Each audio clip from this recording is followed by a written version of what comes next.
علي رضی الله تعالی عنہ ته چې علي رضی الله تعالی عنہ زمونږ د دواړو کسانو جګړه ده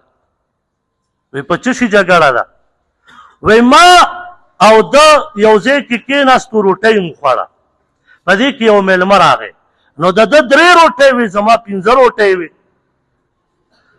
نو هغه مسافر چې روټۍ وخوړه چې واپس تلو نو موږ له 8 دراهم راکړه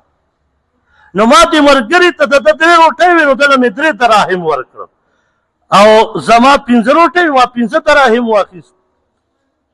او دا سړي ته چې 3 دراهم مې ورکړي دی راسره نه مني نو دا وایي زه فیصله کوم په علي رضی الله تعالی عنه علي رضی الله تعالی عنه ته فرمایي زه به فیصله کوم خو د فیصلې نه مخکې ای پلان کیا ته د خپل 3 درهم قبول کړه هسې نه چې ګوره بیا دله ډېر نقصان میلو شي وی نه وی ته فیصله وکړه چې ماله دې دام 4 درهم راکړي ځان ته دې 4 پرېږدي ده ولې 15 2 خو ما نه زیات واخیست اوس علي رضی الله تعالی عنه ته فرمایي ستا 3 روټۍ وې دا یوه روټۍ دا په 3 حصې تقسیم کړه 9 ټوټې ترې جوړې شو چې یوه روټۍ په 3 تقسیمه کړي نو 3 3 9 وی 9 روټۍ شو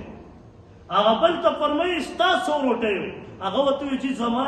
15 روټۍ وې وی دا 15 په 3 تقسیمه کړه نو 5 3 15 ورته فرمایي وی ای پلان کیا ستا 9 روټۍ جوړې شوې نو اته خو تا خپلې حصې وخوړې تا یوه حصه پاتې شوه وی او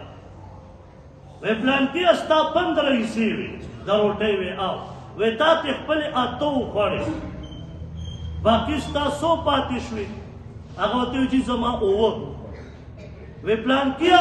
ستا یوه حصه دې سړي ته راله هغه 8 ټوټې هغه د مېلمه وخوړې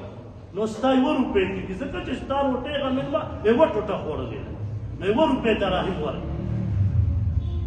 سړی تعجب کې شو چې جی اول مې 3 دراهم ووایي چې زیات به شي دا خو 2 نورم کم شو وایي دا صحیح فیصله وه د علي رضی الله تعالی عنه د فیصلې نه خو بیا چا انکار نه شو کولی هلته حدیث خو ورته معلوم و وقضاهم علي نو علي رضی الله تعالی عنه له فیصله وکړه نو داسې فیصلې به یې کولې